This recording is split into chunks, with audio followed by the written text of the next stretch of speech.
Hi, I'm Curtis, an Elvis fan. I can tell you that visiting Graceland in Memphis, Tennessee is a rock and roll pilgrimage every kid needs to take. We don't have time for me to show you around the whole house, but let's check out a couple of the rooms inside. After that, how about we go for a behind-the-scenes look at the archives, then get a close-up view of some of Elvis's jumpsuits. If we have time, we may even check out Elvis's stables and see if any of the horses are around. After Elvis's music became popular in the 1950s, suddenly he was very famous. He decided to buy a big house out in the country for his family. When Elvis was very young, his parents didn't make a lot of money, but his home was always filled with lots of love. He wanted to provide something special for his mom, dad, grandmother, and other members of his family. In the spring of 1957, at age 22, Elvis purchased Graceland and 14 acres that surrounded the home. Graceland was built in 1939 and was a well-known mansion for people in the Memphis area. It was named after the owner's Aunt Grace. It was a beautiful home, and Elvis's family was very excited to move in. Let's step inside and take a look at Graceland. At the foot of the staircase is a picture of Elvis when he was a young man. If you look close enough, you'll see his hair was really dark blonde. In later years, Elvis would dye it black for movies and then kept it that way for his concert years. Right off the foyer to the right is the living room. Nowadays, guests don't actually walk around the room, but if you could, you would want to be careful since the carpet is all white. That sofa is 15 feet long. At the far end of the living room are stained glass windows that feature peacocks. These weren't the first peacocks at Graceland. In the 50s, Elvis had real peacocks, but they kept pecking at their reflection in the hubcaps of his famous cars, so he sent them away to live on a farm. On the other side of the stained glass windows is Elvis's piano. The piano was one of the best places to be at Graceland. Elvis, members of his family, and lots of his friends would sit around the piano and play and sing for hours. Around the corner from the living room is one of the most famous rooms at Graceland, the Jungle Room. It features a custom-designed waterfall and furniture with Polynesian theme. Elvis bought the furniture in the summer of 1974 because it reminded him of Hawaii. Elvis also loved monkeys, and you can see glass monkeys along with other animals around the room. The green shag carpet on the floor and the ceiling not only helped give this room its name, it also made it a great place for Elvis to record a couple of albums. That circular chair you see at the end of the room is so large that the glass window had to be removed in order to get it into the house. When Elvis's daughter Lisa Marie was little, she would take her naps in that chair. It was also a good spot for watching Saturday morning cartoons on the big TV that was later set up in the Jungle Room.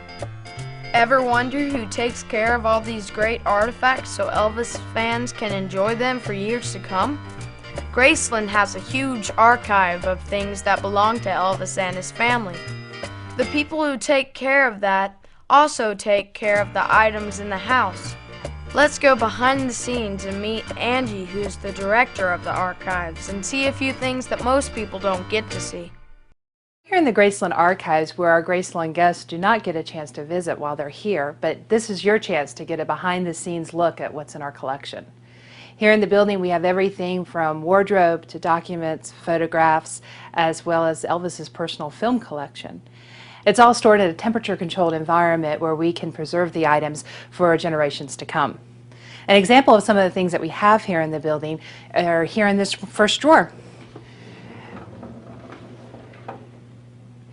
Here you'll find the original architectural drawing for Graceland. This was actually done before Elvis even owned the home. It was done in 1939. It just shows you how grand the house was for that time here in Memphis. We also have Lisa Marie's footprints from when she was born on February 1st, 1968 at Baptist Hospital. Also here in the Artifact Building we have close to 5,000 pieces of wardrobe. They're stored all in these gray acid-free boxes. We've got personal belongings not only of Elvis's but his mother Gladys, as well as Lisa when she was a baby.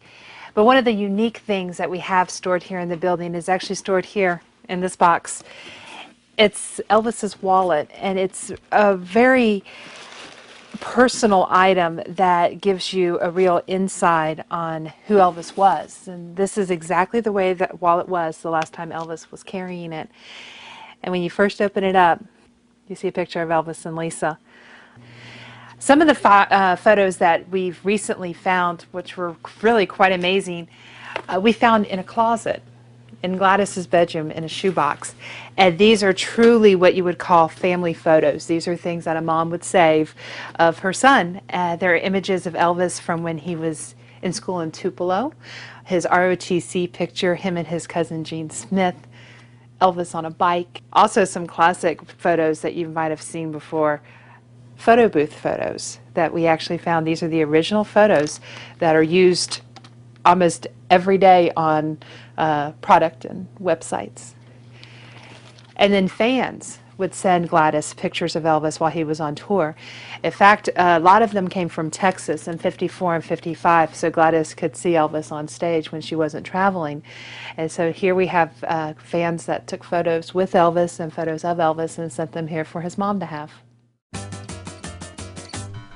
To me, some of the coolest things, both in the archives and on display at Graceland, are the jumpsuits. They currently have 88 jumpsuits in the archives at Graceland. They tell me that the first jumpsuits Elvis wore were simple and included only a few metal accents, but they evolved into what you see here. Flashy stage outfits with intricate embroidery work and lots of rhinestone studding. And because you already know how much Elvis loved pets, you'll notice some of the designs depict animals like eagles, tigers, dragons, and zebras. I think my favorites are the ones inspired by eagles. Elvis wore one of those in his Aloha from Hawaii concert, which is very famous because it was watched by over 1 billion people from all over the world. Another fun part about a visit to Graceland is if you are lucky, you get to see the horses on the grounds of the property. The barn is out back behind Graceland and was one of Elvis's favorite places to go when he wanted to unwind and have fun with his friends and family. Elvis loved riding horses around the property and even bought them for his friends. The first horse he bought was named Domino and was a Christmas present for Priscilla in 1966. Much like Elvis's home, the stable on the property has been kept just like it was when Elvis was here. You'll still find horses at Graceland, and the latest additions are 3 horses that were adopted by Priscilla Presley, named Max, Bandit, and Tucker. All 3 are rescue horses, one from Maine and the other 2 from Tennessee. As you can see, a visit to Graceland is a great way to find out more about Elvis, and we've just scratched the surface of all there is to see and do. Elvis loved showing off his home, and today that continues with over 600,000 people each year making the rock and roll pilgrimage to Graceland to discover why Elvis was called the King of Rock and Roll.